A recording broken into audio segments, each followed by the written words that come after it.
Olá, bom dia, sejam todos bem-vindos a mais uma edição do programa Giral. São 10 horas no Acre, neste 12 de junho de 2024, dia dos namorados, né? O comércio quer que entendamos dessa forma. Enfim, quero agradecer imensamente a sua audiência, quero contar com a sua participação, é importante a sua participação, porque ela ajuda, eu sempre repito isso, a sua ajuda, a sua participação colabora para eu melhorar a qualidade do debate aqui.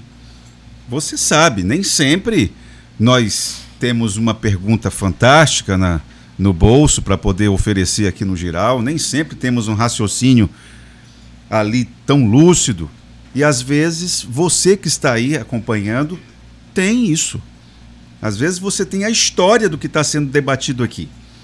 Então, você pode participar. Você tem as plataformas do Instagram, você tem o YouTube também, e você tem a possibilidade, inclusive, de falar conosco pelo 99231-2054.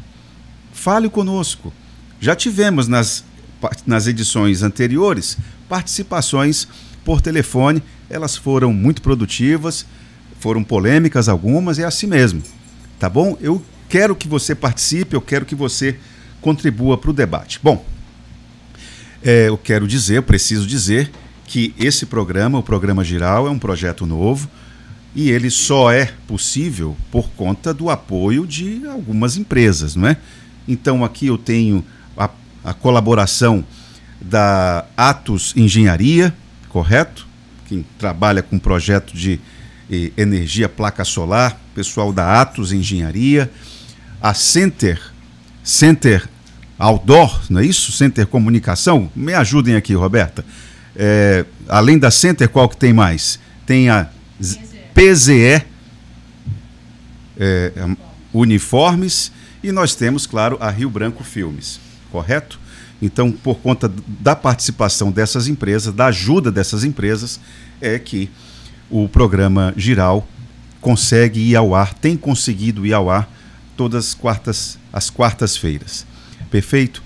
Olha, antes de nós começarmos a conversa aqui com a nossa primeira entrevistada, eu tenho aqui a grata satisfação de apresentar a participação de uma telespectadora que foi para o Seringal, correto? Deixa eu até dizer qual foi o nome do Seringal. Seringal Belo Horizonte, a comunidade lá do Seringal Belo Horizonte, da querida comunidade da Transacriana. Então, a nossa telespectadora, se é que eu posso dizer assim, né? Ou ouvinte também, a Laura colabora, fazendo comidas maravilhosas. Ela foi para o Seringal Belo Horizonte, lá na Transacriana, e fez a seguinte imagem. Quando ela viu o Giral lá no Seringal, na casinha, será que o João, aperta o biloto aí, João, deixa a gente ver essa, olha só, isso aí é uma foto, está um pouco a contraluz, mas ali, ó, ali onde está colocada aquela panelinha ali está o Giral. Essa imagem aí é típica de quem chega na cozinha de uma casa modesta, né, no Seringal, encontra essa imagem aí. Essa é uma janelinha, o céuzão azul embelezando tudo e o Giral ali, testemunha de tantas conversas ali, né? Então pode voltar para cá, João. Eita! O João apertou o botão errado. Volta para cá, porque agora nós vamos conversar sobre um assunto importante. E eu tenho aqui comigo o prazer de receber a porta-voz do Comando de Greve Docente da nossa Universidade Federal do Acre, a professora Raquel Ishi. Raquel, bom dia, seja bem-vinda ao programa Giral. Bom dia, Itaã. Eu quero agradecer esse espaço e te parabenizar por essa iniciativa agora, junto, né, a esses canais novos das mídias. Eu acho que é super importante para a sociedade como um todo. Muito obrigado, Raquel. Ontem você estava me explicando aqui antes do programa começar que o governo federal... Porque vamos explicar o seguinte, né? As universidades federais e institutos estão de greve. O pessoal, vamos dividir em 2 grandes grupos. O pessoal dos técnicos, isso é uma turma, e tem uma outra turma que é o pessoal da docência, os professores. Sim. Os técnicos estão há mais tempo de greve. Correto. E ontem foi um dia importante porque o governo federal chamou os técnicos para conversar. Eu queria que você nos ambientasse em relação ao que ficou decidido e o que vocês, docentes, estavam temendo. Bom, em primeiro lugar, a nossa greve é uma greve unificada da educação federal, portanto, não só professores, mas também o pessoal de apoio, portanto, o que a gente chama de TAIs, né? São os técnicos administrativos em educação, estão juntos, paralisados nas suas atividades, né? Atualmente nós temos 69 universidades federais, das quais 63 estão paralisadas, né? E como os colegas dos TAIs incluem aí a gente inclui os institutos federais. Então, portanto, o Instituto Federal do Acre também está paralisado. A greve deles iniciou no mês de março. A nossa greve na UFAC de docentes só iniciou a partir do dia 2 de maio, porque no período de abril nós estávamos em férias coletivas e, portanto, nós avaliamos que isso seria um prejuízo para o próprio movimento, de modo que de lá para cá, nós já completamos aí em torno de 3 meses de greve, se a gente considerar o movimento nacional. Particularmente na UFAC, os docentes completam agora, né, quase 2 meses. Bom, ontem nós tivemos, né, uma reunião, nós, quando eu falo nós, a Educação Federal, com o governo, né? E o governo fez uma separação dessas categorias. Então, ontem ele reuniu com os técnicos administrativos. Nós, docentes, entendemos que, a despeito de toda a propaganda, né, que até o momento já foi veiculada no sentido de buscar encerrar a nossa greve, né, com anúncios, com acordos, e a gente pode falar sobre isso depois, para nós, o que poderia, de fato, abalar a estrutura do nosso movimento unificado é exatamente uma fratura interna. Mas o que aconteceu ontem, na reunião do governo com os técnicos administrativos, só foi uma repetição de uma intransigência em relação às demandas que foram apresentadas. O reajuste zero em 2024 permanece e as modificações propostas, né, no âmbito específico da carreira dos técnicos não afetam e não alteram, de fato, positivamente a demanda que eles pleiteiam. Um dos representantes do Sinasef, que é esse sindicato que representa os institutos federais, até brincou, né? Atualmente eles têm uma variação de cada step da carreira de 3,9% e o governo propôs 4%. E aí ele brincou assim, nossa, essa variação de 1%, eu estou até pensando, 0,1, né? 0,1%, será que o Plano Safra vai conseguir sobreviver a esse rombo no orçamento? A gente está preocupado. E isso foi uma ironia muito bem colocada, de modo que a repercussão na carreira é insignificante. Isso significa dizer que a greve continua. Porque os técnicos administrativos, né, receberam isso de forma muito negativa, né, muito desrespeitosa e, portanto, seguirão na greve. Bom, 0,1% chega a ser uma agressão. Se eles se reuniram com os técnicos administrativos em educação ontem, quando é que vai ser a conversa com vocês especificamente? Está agendado já? Está agendado para sexta-feira, dia 14, né? Mas ontem também foi importante essa reunião com os técnicos, porque foi sinalizado de que essa reunião do dia 14 será não com o MGI, que é o Ministério, né, da Inovação, e é de fato aquele que discute o impacto financeiro, mas seria com o MEC. E nós, historicamente, na negociação com o MEC, que a gente até entende que é a pasta que deveria tratar das questões, mas o governo separa de tal modo que MEC significa que não haverá debate sobre nenhum tipo de impacto financeiro. Qual debate haverá, então? Haverá debate específico com relação, por exemplo, a outras pautas. Nós temos, por exemplo, nas nossas pautas e tal, a revogação da proposta do novo ensino médio, que está sendo discutido atualmente, inclusive, né, numa reformulação aí da professora Dori, auditoria que traz prejuízos imensos, né, para a educação pública no nível de educação básica, e que nós, da universidade, não se abstivemos em nenhum momento da história de fazer esse debate. É um debate que não teria, em tese, um impacto financeiro do ponto de vista salarial, orçamentário, mas tem um impacto político, né, das nossas próprias condições de trabalho importantíssimo. Importante, porque coloca a agenda de vocês num espectro muito maior. Muito maior. Porque vocês, novamente, é porque nós temos um preconceito de entender as greves das universidades federais como paralisações protocolares. Quando é que vai ser a greve? Sempre tem essa ironia complicada de se absorver, mas tudo bem.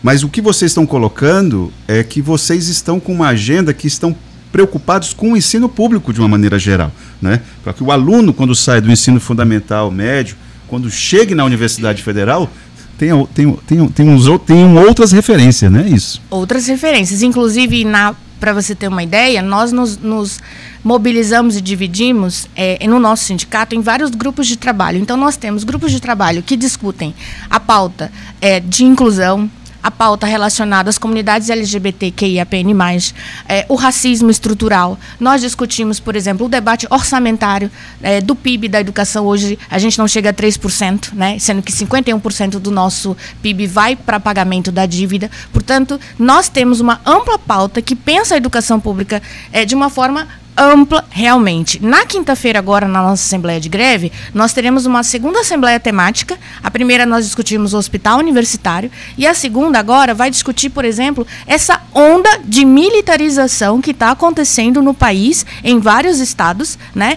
E inclusive de privatização de escolas públicas, né, que estão aí no âmbito da rede estadual e municipal, para que a gente consiga ampliar esse debate aqui no Acre, né, a partir de experiências e vivências de pessoas que atuam, que pesquisam, né, na área. Bom, essa ideia da militarização é um dos pontos que eu coloquei aqui, a gente vai debater. Agora, deixa eu só não perder o fio da meada. Você estava lembrando que a reunião não vai ser com o pessoal da gestão e inovação, porque eles lidam com os números e o governo entende que isso não é importante para eles agora.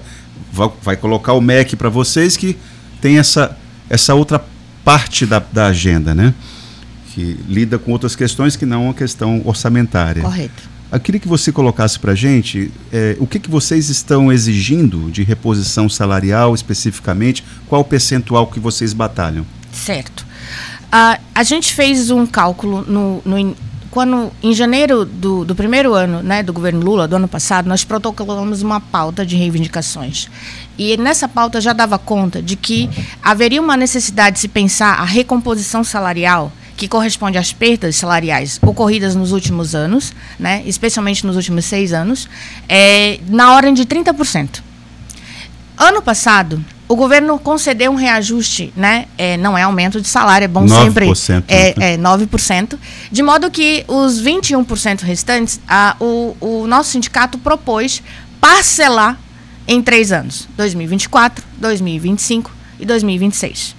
Em dezembro do ano passado, após muitas tentativas de discussão e diálogo, né, de solicitações de agendas e etc., junto ao governo, o governo propôs 0% de reajuste em 2024, né, e descomprometeu-se, inclusive, com os 21%, né, parcelados. Ele propôs na ordem de 4% em 2025 e 9% em 2026. Então, não chegaria a repor sequer esses 30% inicialmente pensados. Nós fizemos 2 contrapropostas, né, ainda em janeiro desse ano, mas isso ficou de forma, para o governo, irredutível. Foi aí que a gente decidiu deflagrar a greve, depois que a gente não teve mais respostas, não teve mais reunião, e somente após a primeira instituição saindo em greve, a gente teve uma agenda, de fato, marcada para discutir a nossa proposição. De lá para cá, as negociações caminharam a muitos tropeços. Hoje, nós estamos rebaixando a nossa própria proposta para que a gente consiga repor pelo menos 17%. né, dos 21 que nós solicitamos parcelados, né, em 3 anos. E que pelo menos em 2024 a gente consiga 3,9%, que é para compor a inflação do ano. Veja, tá, em 2025 e 2026 nós também teremos perdas, e isso não está sendo discutido. A gente nem está levando em consideração esse período do próprio governo Lula, né? Mas o governo não consegue dialogar com essa nossa proposta e mantém reajuste zero em 2024, ou seja, os nossos professores aposentados, dos quais nós não abrimos mão, não terão sequer nenhum tipo de reajuste em 2024, porque auxílios não é salário, você sabe, né? Claro. Então, em 2025 e 2026, o governo acena aí com uma proposta de 9% em 2025, né? E só para não ser... E em 2026 ele acena com 3,5%. Portanto, dos 21 que faltava do nosso acordo, ele oferece 2,5% parcelado em 2 anos, a partir do ano que vem, sendo que a gente propõe 17%, levando em conta 2024, 25 e 26. Então, nós próprios já rebaixamos a nossa proposta em muito do que a gente solicitava. E isso causou um impasse do ponto de vista da reivindicação. Eu imagino. Deixa eu perguntar uma coisa. O governo Lula te surpreendeu? Não. Por quê? Porque nosso sindicato, pelo menos, eu me considero uma professora recente na UFAC, uma professora jovem na UFAC. Mas mesmo assim, eu já participei, tá, de 3 greves como docente e uma greve como discente. Todas elas foram no governo do PT. Eu sei que o nosso sindicato tem uma autonomia muito grande em relação ao debate político. É, sim, um sindicato progressista, de uma ala de esquerda, né? Mas, ao mesmo tempo, ele não esquece, depois de eleito os seus governos, de que a gente continua numa luta de classes. A luta de classes não termina com a eleição dos governos. E nessas greves últimas que nós tivemos, né, e inclusive nessa, a política econômica do governo Lula, do governo Dilma, dos governos do PT, elas sempre foram muito desfavoráveis ao setor da educação. De que forma? Do ponto de vista da valorização desse trabalho docente e do trabalho dos técnicos, é muito insignificante a forma como nós somos tratados. A gente costuma comparar salário de professor com o salário mínimo para mostrar que o professor é privilegiado. Mas se você quiser fazer uma comparação de fato, você tem que comparar o salário de professor e o salário do técnico administrativo com o serviço público federal. Se você comparar a escala desses trabalhadores, aí você tem, na base dessa tabela, dessa pirâmide, a educação. Perfeito. E é esse tipo de comparação que a gente precisa fazer e cobrar dos nossos governos, que a gente mesmo elege, né, que eles possam, de fato, fazer jus ao discurso da valorização desses profissionais. Hoje, eu entro num setor da universidade, por exemplo, o NTI, que há um tempo atrás era muito cheio de profissionais muito competentes, realmente muito lotado o setor do NTI da universidade. Se você entrar hoje, tá, você encontra menos da metade desses profissionais. Por quê? Porque eles estão fazendo concursos para outras carreiras. Para carreiras no âmbito do judiciário, para carreiras no âmbito da Polícia Federal. Que é o pessoal da tecnologia, não é isso? É insuficiente o salário que eles recebem no setor público federal. A representante da Andifes, que é a Associação dos Reitores das Universidades Federais, foi a essa grande celebração do PAC das universidades e no seu discurso ela lembrou: no Brasil existem tais técnicos administrativos que ganham menos que um salário mínimo. E pode isso, Arnaldo, para lembrar o narrador? Perguntemos ao nosso governador, ao nosso governo Lula, porque isso é que a gente quer discutir, né? Porque a valorização profissional desses trabalhadores significa... A gente não consegue muitas vezes conectar uma coisa com a outra, mas existe uma precarização desse serviço e ele impacta na qualidade da sala de aula, por exemplo. Um professor ou um técnico que é mal remunerado, que tem que, por exemplo, hoje complementar seu salário com outras fontes de renda para dar conta de sobreviver, simplesmente ele vai penalizar essa sala de aula. Ele vai se comprometer menos, porque isso significa que o tempo que ele deveria se dedicar para esse espaço e esse momento, ele vai estar destinado a outras atividades. Na universidade, eu sou contratada como dedicação exclusiva. Eu não posso buscar outras fontes de renda. Mas desde que eu assumi uma carreira federal na educação, eu naturalizei, e eu combato isso, não é uma coisa boa, né, financiar o meu próprio trabalho. Então, eu preciso comprar do meu próprio bolso os meus equipamentos de trabalho, que são livros importados, equipamento de som, equipamento de vídeo, equipamento de áudio. A gente torna essa situação tão naturalizada que a gente esquece que isso já deveria ser, na verdade, uma contrapartida da própria instituição. O patrão adora isso, né? Não é? Eu simplesmente não sou eu não sou um exemplo singular. Eu sou a regra. A maioria dos meus colegas, para darem aula, compram do próprio bolso insumos necessários para que essas aulas aconteçam. Eu não estou sequer falando de pesquisa e de extensão, porque praticamente pesquisa e extensão, se você for professor na universidade, é praticamente um trabalho voluntário, mas é um trabalho voluntário que você também financia.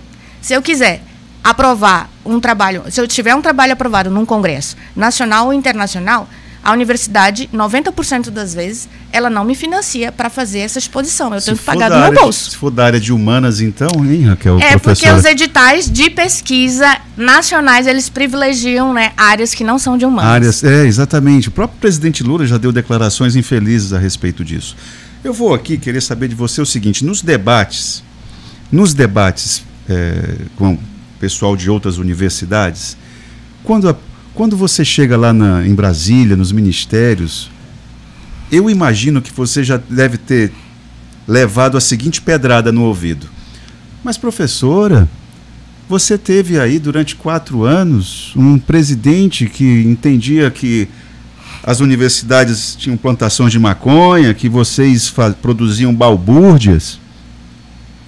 E agora você tem um governo que dialoga? Sim. E aí? Sim, eu adoro essa pergunta.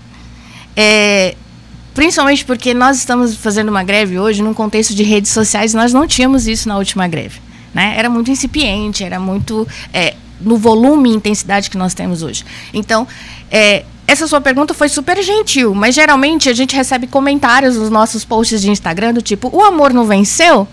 Faz o L. Faz o L, né? Eu adoro esse debate, sabe por quê? Porque ele permite a gente observar e discutir uma coisa muito interessante com a própria população, e com a nossa própria categoria, né? Com os alunos, que por sinal estão fazendo um movimento belíssimo na instituição, fazendo greve também, nos apoiando, né? É interessante a gente pensar que em 2022 nós fizemos, pela primeira vez, eu falo do meu sindicato nacional, o Andes, né? Uma consigna em favor da eleição do presidente Lula. E nós não nos arrependemos disso. É difícil as pessoas entenderem esse movimento. É difícil. E aí esse espaço é privilegiado, porque num post ou em 140 caracteres eu não consigo explicar isso, né? As pessoas estão muito acostumadas com a lacração, que é imagens diretas e curtas, né?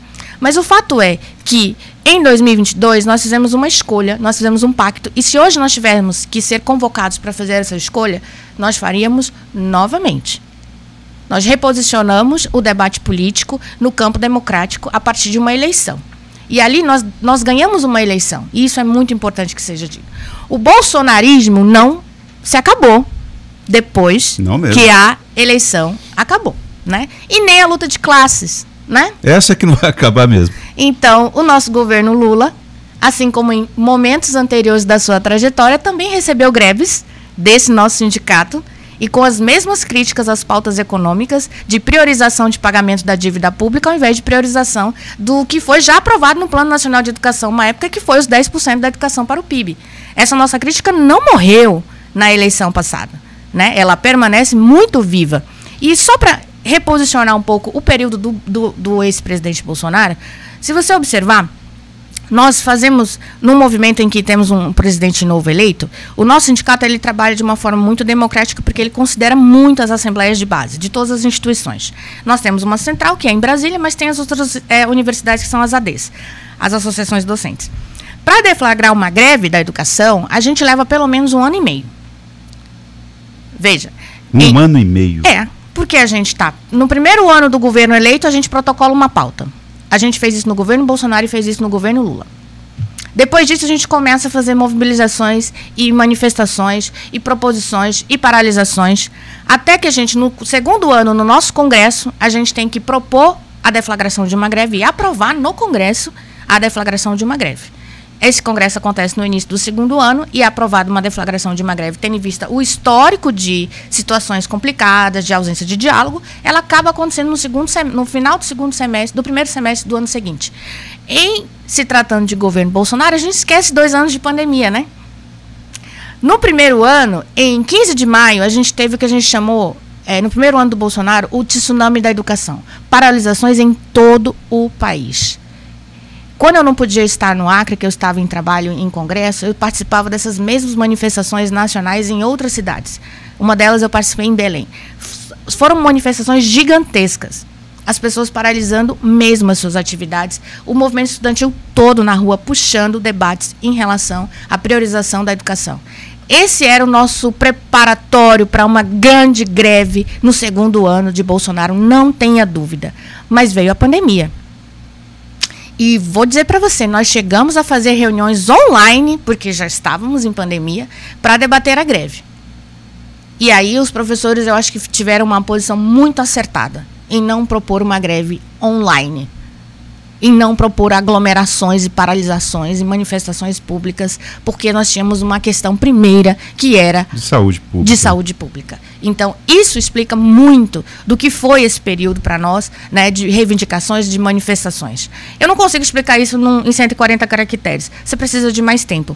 Obviamente, quando a gente retomou as atividades, a gente ainda tinha um ano praticamente de governo Bolsonaro pela frente, mas aí a gente teria que reiniciar toda a nossa discussão e ainda assim, muitos dos nossos colegas que também são idosos e estavam em faixas de comorbidades, de situações complicadas, eles não estavam muito confortáveis em propor sequer o retorno das atividades de sala de aula, quanto mais as grandes paralisações em greve, que você sabe, necessita sim de aglomeração e manifestação pública, né, da nossa insatisfação. Então, isso complicou muito o nosso debate. Mas nós tivemos, inclusive, que fazer uma escolha. Ou a gente fazia uma greve contra o Bolsonaro especificamente, ou a gente fazia uma luta em favor da retomada da democracia e contra o fascismo. Então, isso deve ser levado em consideração, porque a gente não pode comparar o incomparável, né?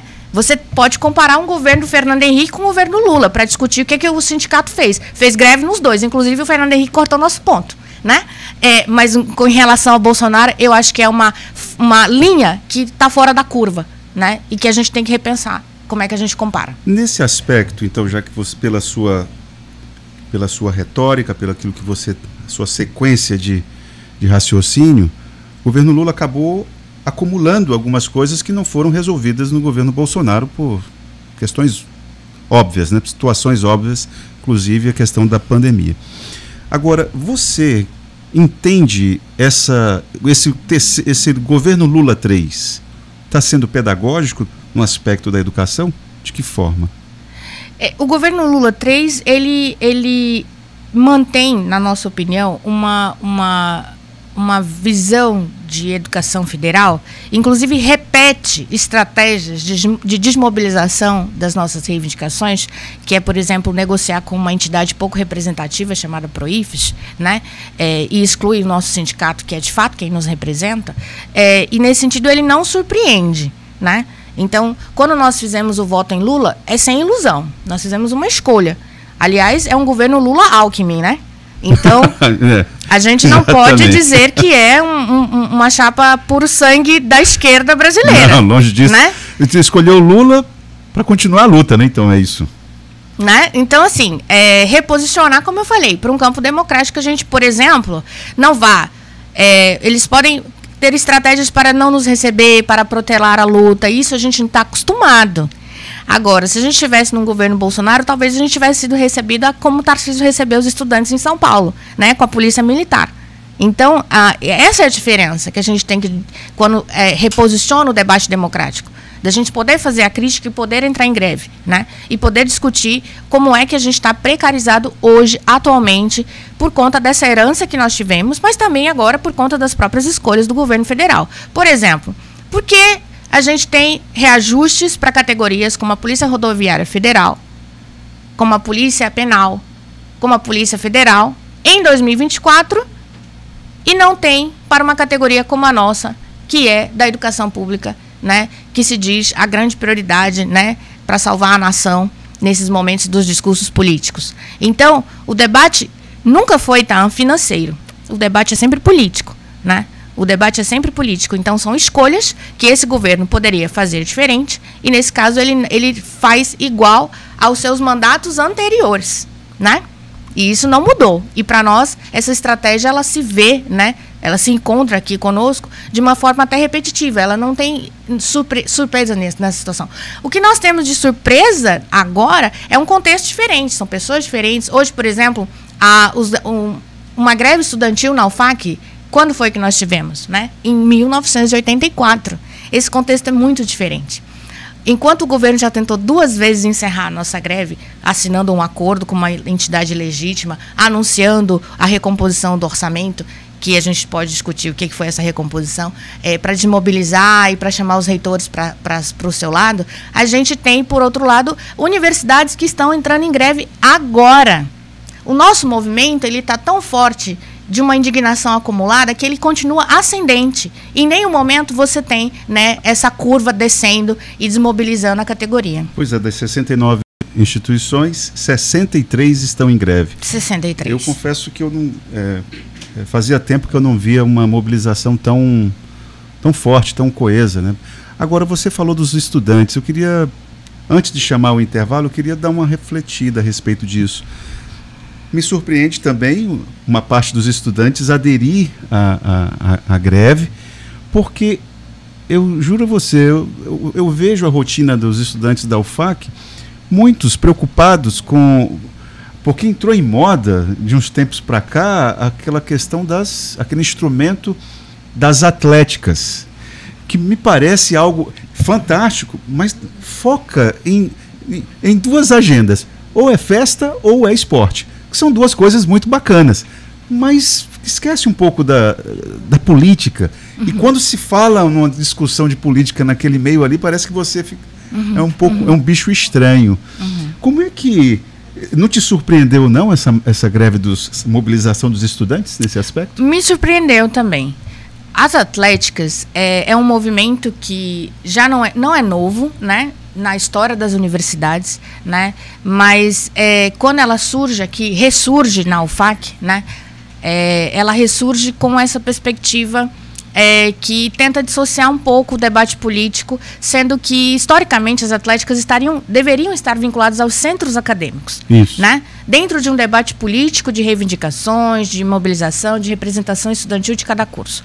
Então, de fato, há em alguns cursos uma opção e uma escolha por separar o debate político, né, das atléticas. Embora eu perceba que em muitos grupos de atléticas, na UFAC hoje, essas coisas caminham juntas ainda. Né? Caminham juntas porque, ainda assim, você tem grupos de centros acadêmicos que conseguem entender que esporte também é política. Né? Sim, festa é política. Festa é política. Festa é política. Então a gente só precisa tentar encontrar esses 2 segmentos que em algum momento da história se separaram. E hoje me surpreende sim a participação dos estudantes. Óbvio que não é uma unanimidade. A nossa greve também não é uma unanimidade dentro da nossa própria categoria. Mas o movimento da representação, de você puxar e você ter a legitimidade para representar, os estudantes inclusive vão ter agora quinta-feira uma primeira reunião de debate de pauta local de reivindicações com a reitoria. Isso é muito significativo. A pauta deles tem 11 itens, né, dentre os quais você vai desde alojamento estudantil a cotas para pessoas trans e transexuais e transgênero. Então, é um movimento extremamente articulado, né, e que também tem representantes de grupos de atléticas. Né? Olha, que bom. Vamos trazer um representante deles aqui para debater no geral. Eu acho que né? super importante, né? Porque na época que eu era do DCE, né, do Diretório Central dos Estudantes, eu lembro que, como vários movimentos, a gente acaba ficando meio isolado ali naquela figura do presidente, do vice, mais uma pessoa, e o grande grupo some, né? E também nem todos falam. Se dispõe a publicizar as suas ideias e receber a porrada que a gente recebe toda vez, né? Porque expôs as ideias. Mas esse grupo é muito singular. Eles têm praticamente todos com poder de fala, né, incrível, das suas diferentes segmentos. Por exemplo, psicologia, enfermagem, não é só grupo de humanas que está puxando, não é o centro acadêmico de história, como tradicionalmente se pensa, né? Não, é a galera da medicina, é a galera da enfermagem, é a galera da psicologia, é a galera da agronomia, que está puxando, a galera da nutrição, entendeu? Trazendo um debate muito politizado. Isso é muito bacana, que eu me lembro de você, por exemplo, no movimento estudantil em relação às passagens. Sim. A polícia meteu bronca, isso faz parte da história importante. Nós vamos fazer um intervalo. Até porque a professora Raquel colocou aqui um ponto que, lembrando a moda, né, que o governo de São Paulo está aderindo com força, que é a militarização da educação. Esse fenômeno, de forma muito sutil, está entrando na UFAC. De forma muito sutil, a professora Raquel vem conversar conosco aqui também a respeito disso. Vamos para o intervalo e já voltamos com o programa Giral.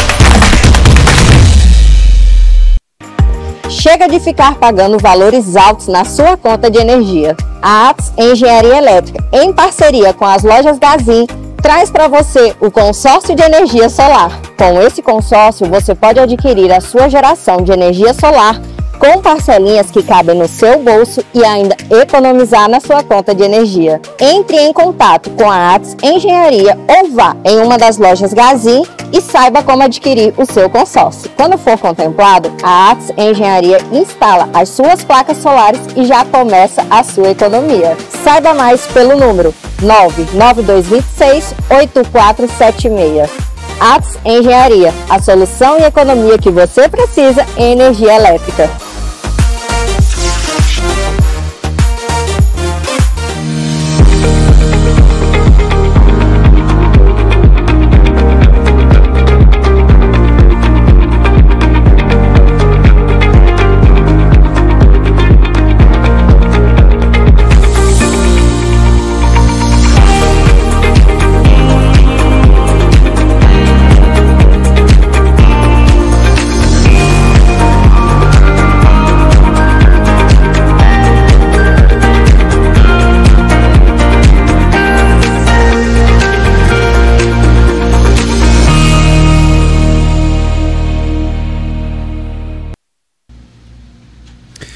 Estamos de volta com o programa Giral, são 10 horas e 39 minutos no meu telefone aqui, porque ele é um pouquinho mais adiantado, né? Como diz o Matuto, camarada que não tem muito dinheiro tem que chegar cedo nos cantos, né? Então tem que ter um pouquinho mais adiantado o relógio. Agora, olha, enquanto nós estávamos aqui, eu e a professora Raquel Ishii, que ela é a porta-voz do Comando de Greve Docente da Universidade Federal do Acre, não é? Ela trabalha junto com a professora Letícia Mamed, professor Gerson Albuquerque, professor João Lima, tem uma série de pessoas muito compromissadas com a educação. Todas essas pessoas que eu falei aqui, muitas outras, têm uma história de vida dedicada à educação. Enquanto nós estávamos aqui nos bastidores, eu não gosto dessa expressão, né, mas chegou aqui uma figura, um convidado muito especial, e eu faço questão de chamar aqui para registrar não só a presença dele, dessa pessoa, mas o trabalho dele. Eu estou falando do Daniel Cabral. Daniel, por gentileza, você pode, eu quero que você sente aqui ao meu lado. Tudo bem com você? Um prazer recebê-lo aqui. O Daniel, ele é um artista como poucos, e ele já está íntimo da imprensa local com o seu traço. O traço dele é refinado. Eu queria que você apresentasse a sua proposta de trabalho, o Cabral, para a gente. Então, eu estou desenhando em todos os eventos, aí, participando de eventos, fazendo caricatura, cabralizando. Aí, né? Ah, eu tenho que fazer o quê? Microfone, o seu microfone. Alô? Pronto. Estou cabralizando nos eventos aí, estou desenhando em todos os espaços, né? Quadrinho, cultura, todas as mídias. Tô aí, né? E eu quero que você, do jeito que está aqui, já está mostrando ali, já, ô João? Olha como, olha como mostra o outro lado, né? No olhar, na pena do Daniel, a professora Raquel Ishii sai desse jeito, olha só. Eu agradeço por ter deixado tão bonito. Aí, o cenário ficou legal. Ele e ele também Entrega para ela. Pode entregar, por gentileza. O Daniel também faz. Muito obrigada. Painéis também, Faço não é, painéis, Daniel? só história em quadrinho. Quem quiser Tamanho. os teus trabalhos, teu serviço, como é que faz? Fazer o jabá, né? É claro, tá aqui. 99601-5628. Instagram, Daniel Cabral AC. E Daniel Cabral no Facebook. Perfeito. Já Muito vou- obrigado já pela vou sua curtir. vinda aqui, viu? Depois vamos tirar a foto. Tá bom. Bom, Valeu, querido. eu quero agradecer a participação do Cabral aqui conosco, mas vamos continuar. Professora, a senhora ficou.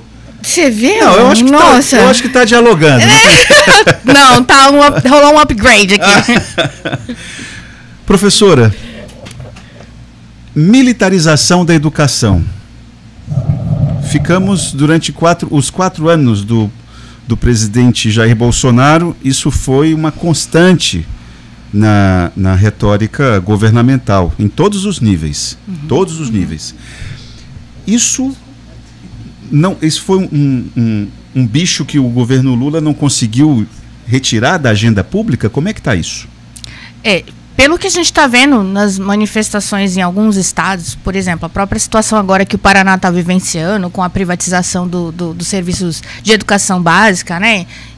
Impondo ali uma empresa para gerenciar isso, mas também com vários projetos em outros estados, né, de construção e investimento em escolas militares, né, a gente vê esse debate crescer. Talvez ele cresça no mesmo paralelo do crescimento da extrema-direita no país, né? É um debate que, para nós da educação pública, ele sempre esteve na pauta, né? De nenhum ponto de vista, uma escola militar é melhor. Do ponto de vista financeiro, se você observar o custo que o governo federal tem com colégios de aplicação, é um custo muito inferior ao que se tem para manter uma escola militar. Então, do ponto de vista financeiro, que é um elemento basilador de toda a política educacional, é inviável, né? É inferior ou superior? Um custo de uma escola militar é muito superior a um colégio de aplicação, cujos resultados são infinitamente superiores, né? Os resultados de colégios de aplicação, ou seja, de escolas federais, de institutos federais, são infinitamente superiores a qualquer proposta educacional no campo da militarização. Então, nós que temos uma tradição, né, de defesa da educação pública, né, da educação com qualidade, entendemos que, do ponto de vista financeiro, é uma proposta completamente inviável. Do ponto de vista educacional, pedagógico, né, educação não rima, nunca rimou com militarismo. Você precisa desenvolver consciência crítica, precisa desenvolver alguém que reflita, inclusive questione as ideias que você está ali naquele momento debatendo.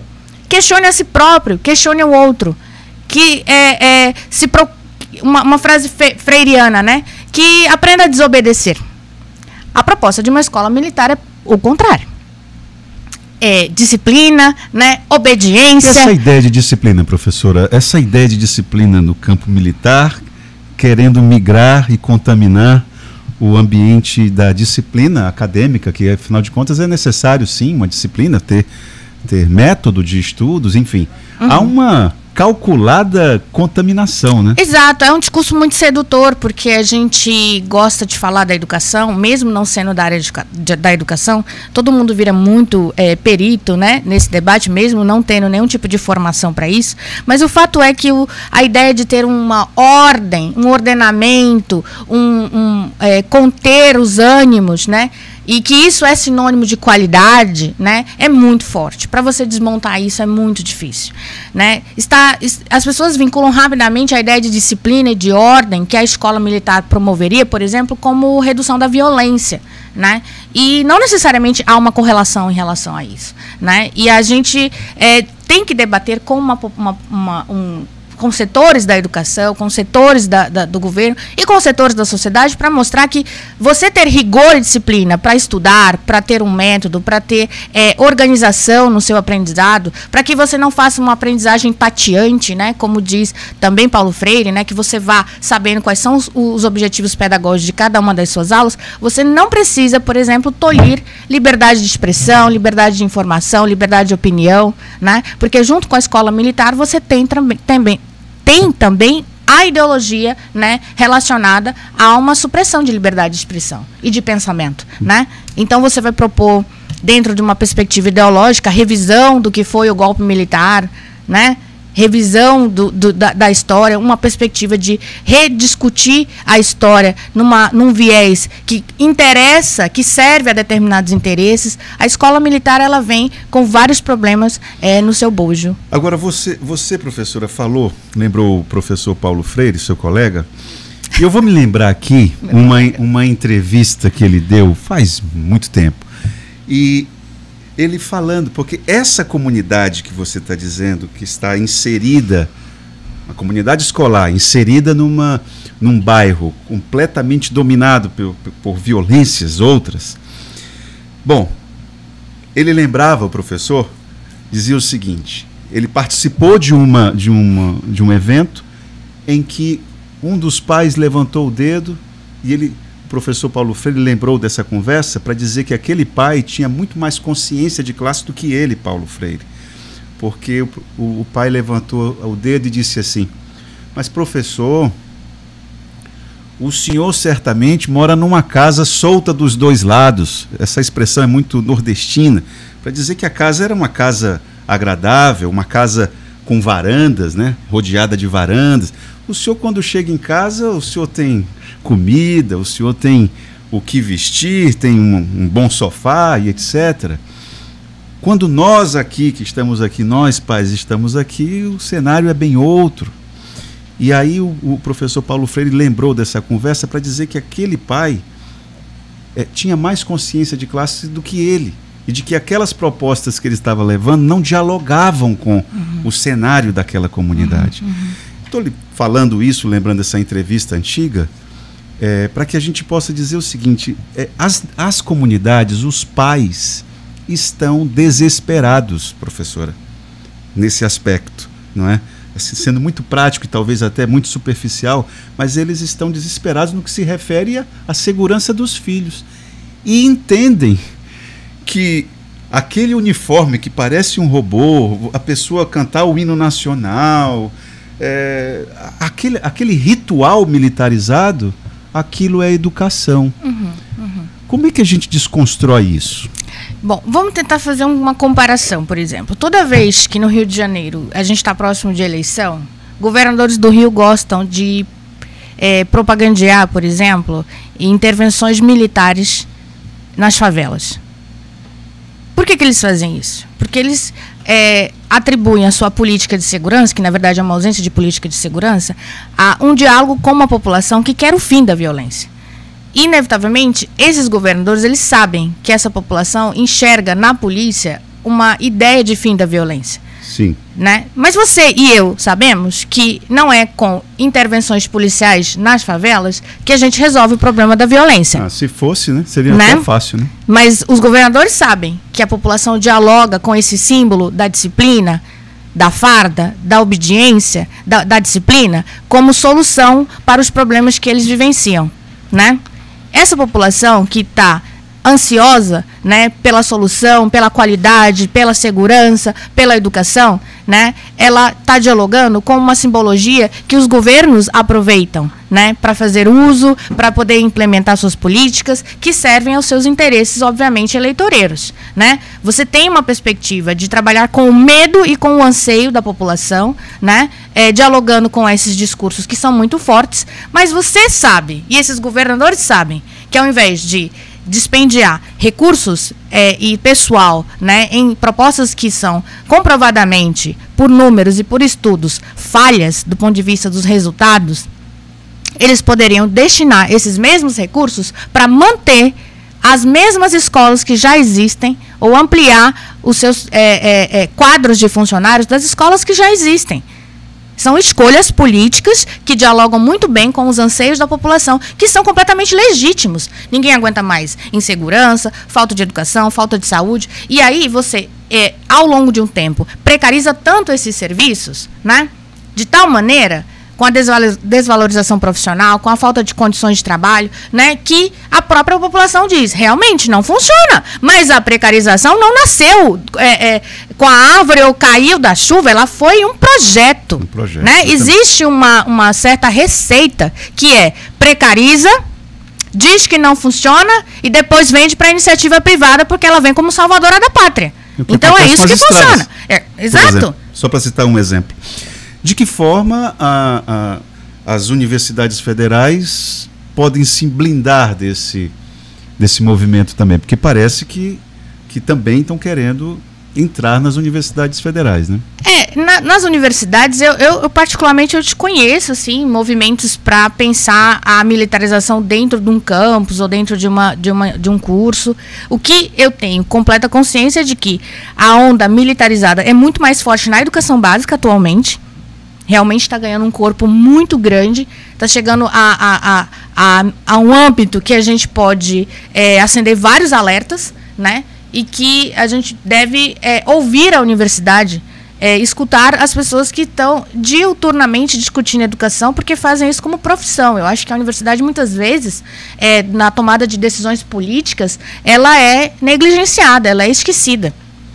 E os professores que trabalham na universidade passam, talvez, a impressão de que eles estão encarcelados, que eles estão distantes, né? Como se a universidade não fosse sociedade, como se eu não fosse ao mercado igual a você, como se eu não comesse da mesma comida que tem no mercado. Então, a universidade está nas escolas, hoje, né? Com ou sem programas, né, do governo, a gente está nas escolas vivenciando o chão da escola e vivenciando os problemas que a escola tem. E eu digo para você com toda certeza, os processos que nós vivenciamos em escolas militares, eles não são os melhores ou referência para a gente replicar. Você replica o que é bom, o que dá certo, né, o que é importante, né, e o que está de acordo com uma política que se quer no campo da educação. Né? Então, é meio estranho que a gente possa pensar, né, uma replicação de projetos que tem comprovadamente mostrado que não tem dado certo do ponto de vista educacional, mas dado muito certo do ponto de vista eleitoreiro. Quando você percebe que colegas teus, professores universitários ou técnicos da Universidade Federal defendem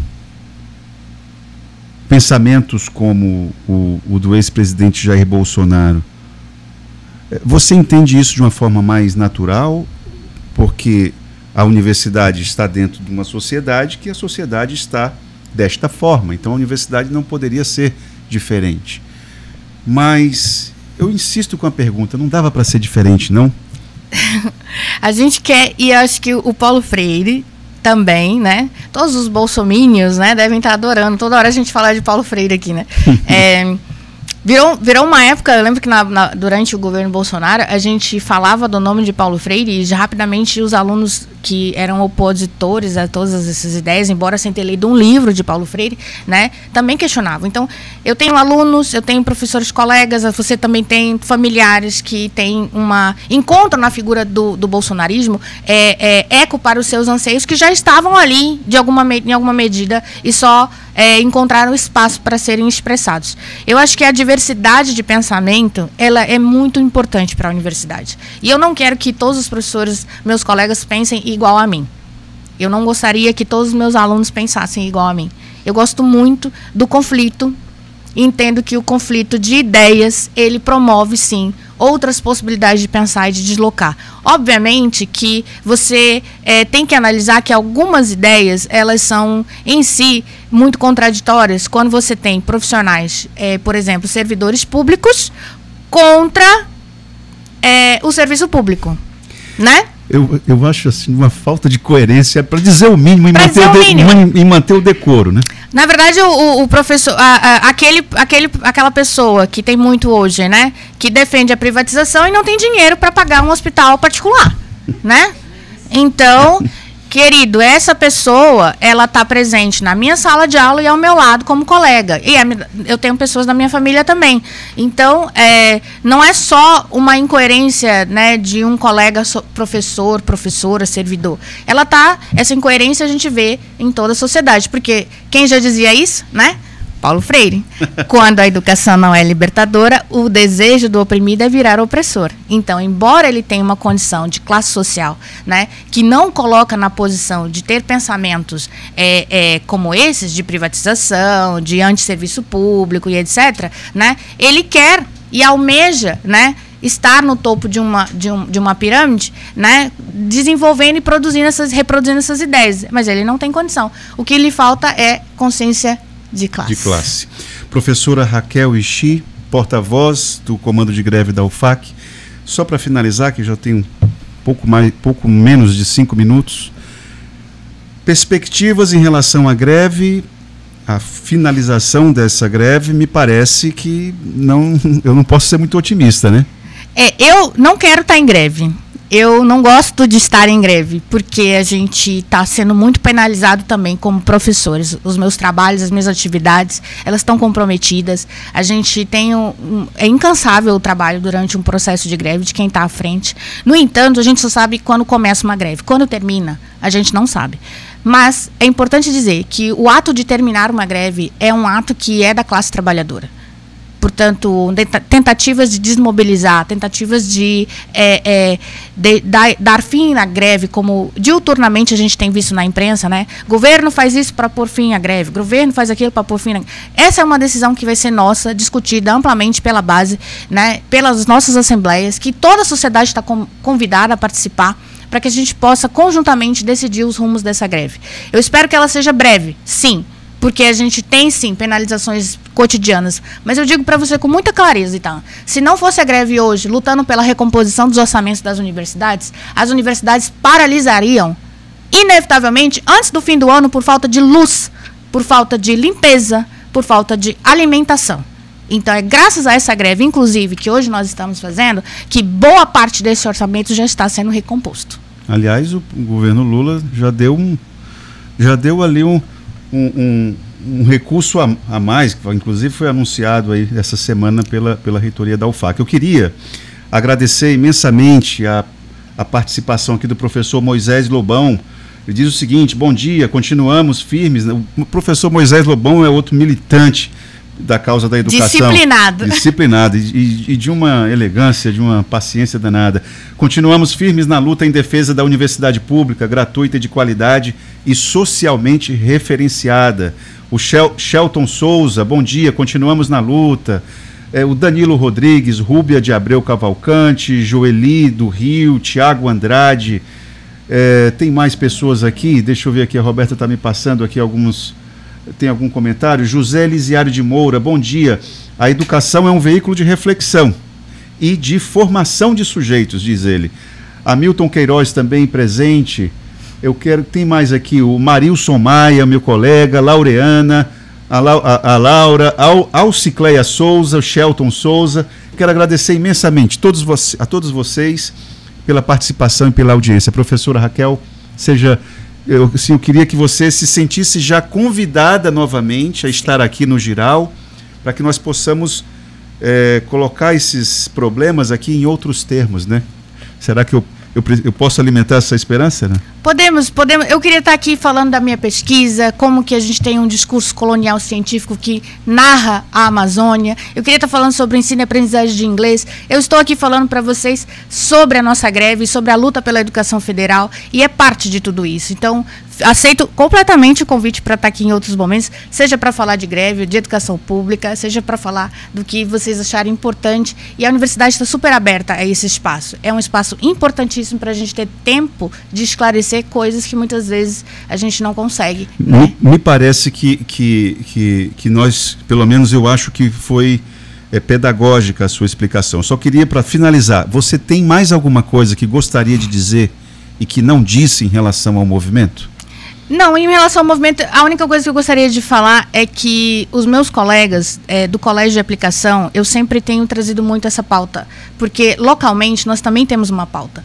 E para nós, o Colégio de Aplicação passa hoje por problemas muito graves. E essa greve tem permitido que a gente possa visibilizar esses problemas para que eles possam ser resolvidos. Então, é para nós uma vitória da greve, entende? Trazer à tona essas questões e trazer possibilidade de resolução para esses problemas. Eu acho que eu quero muito agradecer parte dos colegas que você falou aí, trabalham no Colégio de Aplicação, e saudar também o Grêmio Estudantil do Colégio de Aplicação. Eu acho que se um dia você puder convidar essas meninas que estão no Grêmio, você vai ter assim uma ótima manhã e de discussão com elas também. Muito boas e estão à frente de um debate político importantíssimo para todos nós da sociedade acriana. Porque quando a gente defende a educação pública, não é a UFAC, não é o CAP, não é o IFAC, a gente está defendendo a sociedade acriana. Perfeito. Raquel, muito obrigado, viu, professora, pela sua vinda aqui. Agradeço novamente. Vamos para o intervalo e a gente volta com a Alessandra Ferraz, ela que é superintendente regional da Conab no Acre. Vamos falar sobretudo para você. Aliás, você que é produtor da Transacriana, eu sei que tem alguns que assistem, fica ligado porque a Conab vai estar em pauta aqui no Giral. Daqui a pouquinho a gente volta.